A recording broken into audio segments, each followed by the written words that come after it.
If there's one thing consistent in life, it's change. Change is the law of life. And those who only look at the past and the present are really certain to miss the future. It's inevitable. And at this very moment, for instance, your body and cells are changing. Did you know your entire body regenerates over 3 years? So you are not the same person today as you were 3 years ago, purely because your body has entirely regenerated as a result of that. The earth is changing, the economy is changing, technology and how we do business and even how we communicate is changing. And though you can't resist that change and potentially be swept away by it, you can also choose to cooperate with it and adapt and benefit from it too. In 1910, Florist Telegraph Delivery, known as FTD, was founded by 15 American florists who began using the telegraph to exchange orders and deliver flowers to customers, loved ones, and thousands of people miles away.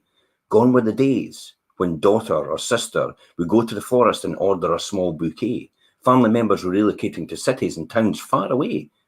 And FTD flourished by identifying this trend and combining it with the telegraph, which replenished a change in which the way we communicated. Around the same time, the American railroad industry began to see the automobile and plane as new technologies designed to transport people and goods from place to place. But unlike other industries, who readily embraced their new machines, the railroad industry resisted and relived instead. They always insisted they were in the railroad business. Look at Timex. What happened to them? Look at Kodak. What happened to them? Oh, film's going to be forever. Digital's rubbish. Timex was the same. Digital watches. Away you go. Everybody wants precision. Wind-up watches. Bye-bye Timex. Bye-bye Kodak. Adapt and change to the new technologies. They didn't realise they were up against. They didn't grow. Thought their business focusing on the railroads might have become automobile and aircraft businesses. They didn't. As a result, they almost died out. Some businesses aren't here today because of that. We all know them. Look at the high street. Look at how it's changed because of the pandemic. How all these huge organisations are now struggling because they had refused to adapt to change. They weren't ready. They had warnings years ago, when you think about it, of the internet and how it would take over and how people would order online. But none of these people are struggling today or on the verge of bankruptcy or out of business, are not here because they didn't change their systems. They refused to believe that people would change to online ordering so quick. And then a pandemic came along and that accelerated that whole process. But they weren't prepared. So change is inevitable. It will happen whether you're there or not. And it's the reaction to the event that will determine your outcome.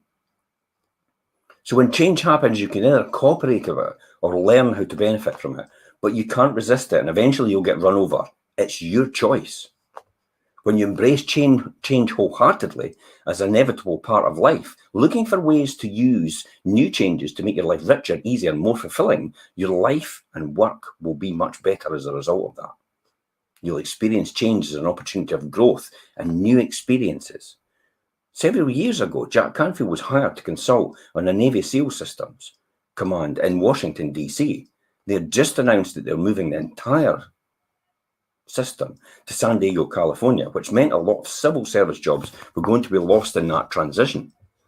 His job was to conduct a seminar for all the non-military personnel who'd be moving to California. And although the Navy SEAL System Command had offered everyone jobs and transfers to San Diego, including refurbishments and moving expenses or assistance in locating to the new job in Washington, D.C., many employees had almost become frozen with fear and resentment as a result of that, despite the fact that they said, oh, we'll just relocate you, we'll pay for all your costs, we'll do everything for you.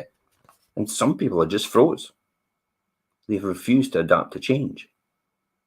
Though nearly all of them looked at this change as a major disaster in their lives, he encouraged them to look at this opportunity as something new. He taught them about the E plus R equals O.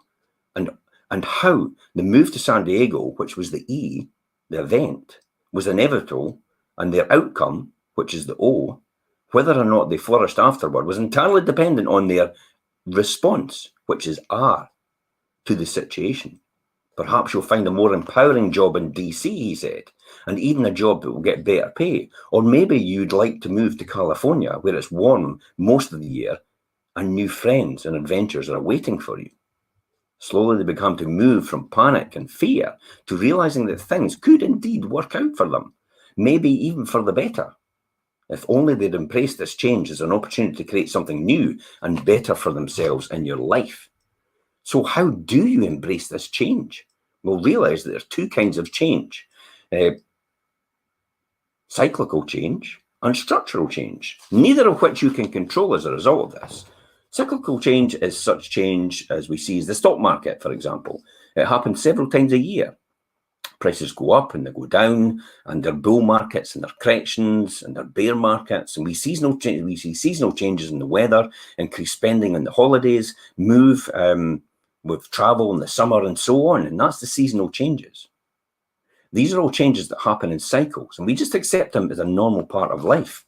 But they're also structural changes, such as when the computer was invented or the internet was created.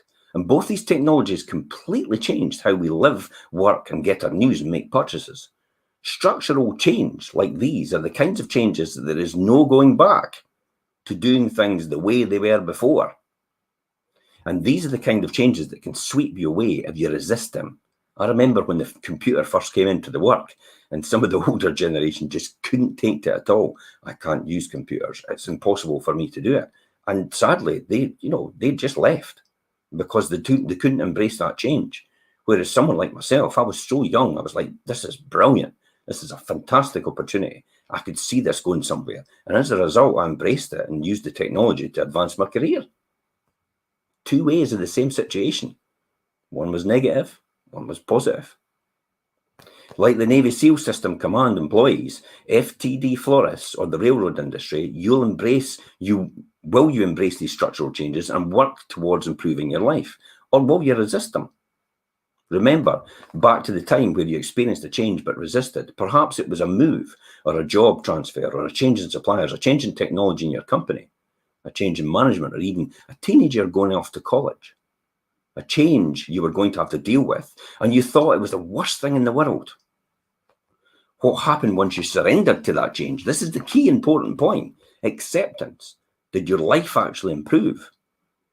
Can you look back now and say, wow, I'm glad that actually happened? Look at all the good it eventually brought me. I can look back at every single event in my life, whether it was negative or positive, and say, wow, I'm glad that actually happened. Because I would never be where I was today, right where I want to be, as a result of that negative and positive happening and that change.